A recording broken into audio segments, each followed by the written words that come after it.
एक छोटा सा गांव था। चारों तरफ हरे भरे खेत, मिट्टी के घर और कच्ची सड़कें थीं। सुबह सूरज निकलते ही पक्षियों की चहचहाहट पूरे गांव में गूंज उठती। गांव के लोग मेहनती थे, लेकिन गरीबी लगभग हर घर की किस्मत थी। गांव के किनारे एक टूटी फूटी झोपड़ी में रहता था हरिराम। लोग उसे ईमानदार किसान कहते थे। उसकी पत्नी कमला बहुत मेहनती थी। उनकी 12 साल की बेटी रानी गांव के सरकारी स्कूल में पढ़ती थी। हरिराम के पास केवल आधा बीघा खेत था। बरसात अच्छी हो जाए तो कुछ अनाज मिल जाता, वरना वह दूसरे किसानों के खेतों में मजदूरी करता। दिन भर की मेहनत के बाद भी कभी 250 रुपए तो कभी 300 रुपए ही मिलते। घर का खर्च चलाना बहुत मुश्किल था। कई रातें ऐसी होती जब तीनों सिर्फ नमक और सूखी रोटी खाकर सो जाते, लेकिन हरिराम हमेशा मुस्कुराता रहता। वह अक्सर रानी से कहता, इंसान गरीब पैसों से होता है, इरादों से नहीं। रानी अपने पिता की हर बात दिल से सुनती। उसे पढ़ना बहुत पसंद था। स्कूल की पुरानी किताबें, टूटी हुई कॉपियां और आधी पेंसिल से भी वह पूरे मन से पढ़ाई करती। उसके शिक्षक कहते, रानी, एक दिन तुम जरूर बड़ा नाम करोगी। रानी मुस्कुराकर कहती, मैं बड़ी अफसर बनूंगी, ताकि मेरे पापा को कभी मजदूरी न करनी पड़े। हरिराम यह सुनकर चुपचाप आसमान की तरफ देखता और भगवान से अपनी बेटी के सपनों के लिए प्रार्थना करता। लेकिन किस्मत ने अभी उसकी परीक्षा लेना शुरू ही किया था। अगले कुछ दिन हरिराम के परिवार पर बहुत भारी गुजरे। लगातार बारिश न होने की वजह से खेत की फसल सूखने लगी। जो थोड़ी बहुत उम्मीद थी वह भी खत्म हो गई। घर में रखा अनाज धीरे धीरे समाप्त होने लगा। कमला रोज थोड़ा थोड़ा आटा बचाकर रोटियां बनाती, ताकि किसी तरह 2 वक्त का गुजारा हो सके। लेकिन एक सुबह रानी स्कूल से उदास होकर घर लौटी। उसकी आंखें लाल थीं। हरिराम ने पूछा, आज इतनी चुप क्यों हो? रानी ने कांपती आवाज में कहा, पापा, अगले हफ्ते बोर्ड परीक्षा की फीस जमा करनी है। अगर फीस नहीं भरी तो मेरा एडमिट कार्ड नहीं बनेगा।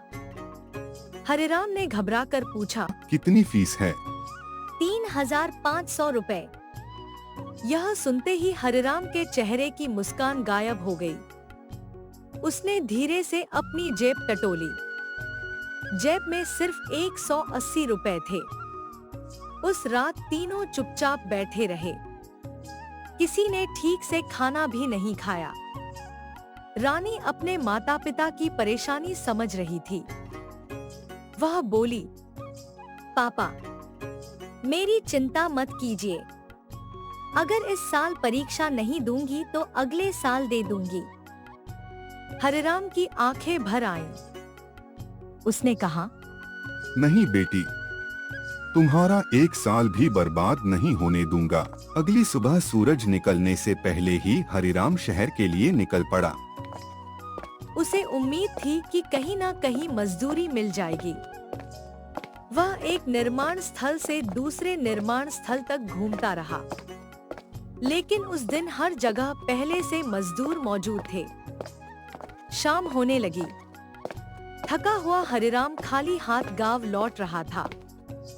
रास्ते में सड़क किनारे उसकी नजर एक काले चमड़े के बैग पर पड़ी। उसने इधर-उधर देखा, कोई दिखाई नहीं दिया। उसने बैग उठाया। बैग काफी भारी था। धीरे से खोलकर देखा। अंदर नोटों की गड्डियां भरी थी। साथ ही कुछ जरूरी कागजात और एक विजिटिंग कार्ड रखा था। इतने सारे पैसे देखकर हरिराम के कदम रुक गए।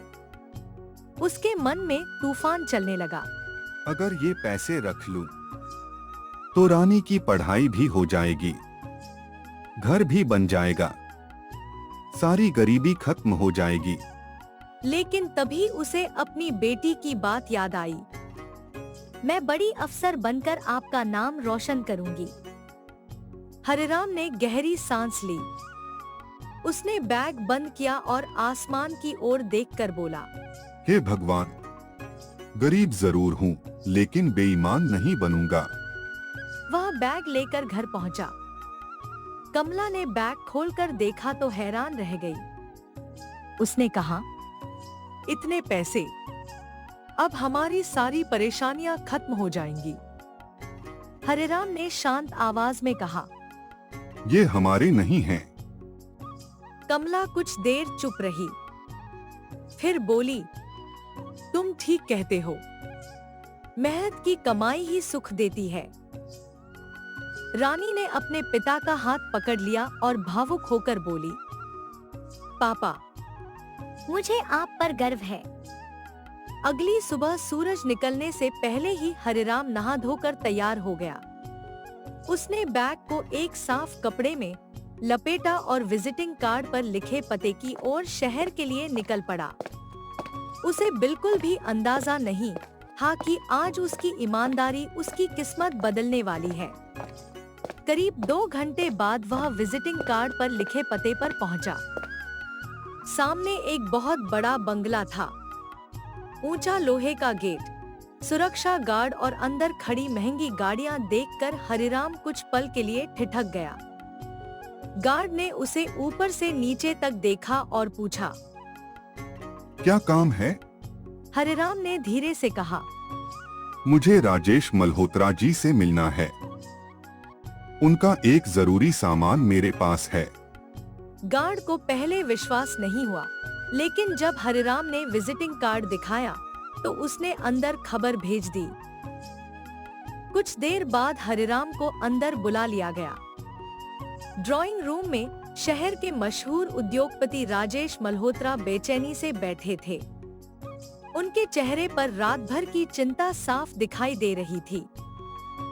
हरिराम ने बिना कुछ कहे बैग उनके सामने रख दिया।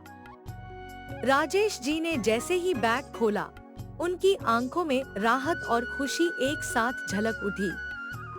उन्होंने जल्दी जल्दी बैग में रखे पैसे और जरूरी कागजात देखे। सब कुछ ज्यों का त्यों था। उन्होंने भावुक होकर पूछा, भाई, तुम्हें पता है इस बैग में क्या था? हरिराम मुस्कुराकर बोला, नहीं साहब, मैंने सिर्फ इतना जाना कि यह आपका है। राजेश जी ने कहा, इसमें 10 लाख रुपए और मेरी कंपनी के बहुत जरूरी दस्तावेज थे। अगर यह बैग मुझे वापस नहीं मिलता तो मुझे करोड़ों का नुकसान हो जाता। उन्होंने तुरंत अपने मैनेजर से कहा, 50,000 रुपए लेकर आओ। कुछ ही देर में नोटों से भरा एक लिफाफा हरिराम के सामने रख दिया गया। राजेश जी बोले, यह तुम्हारी ईमानदारी का इनाम है।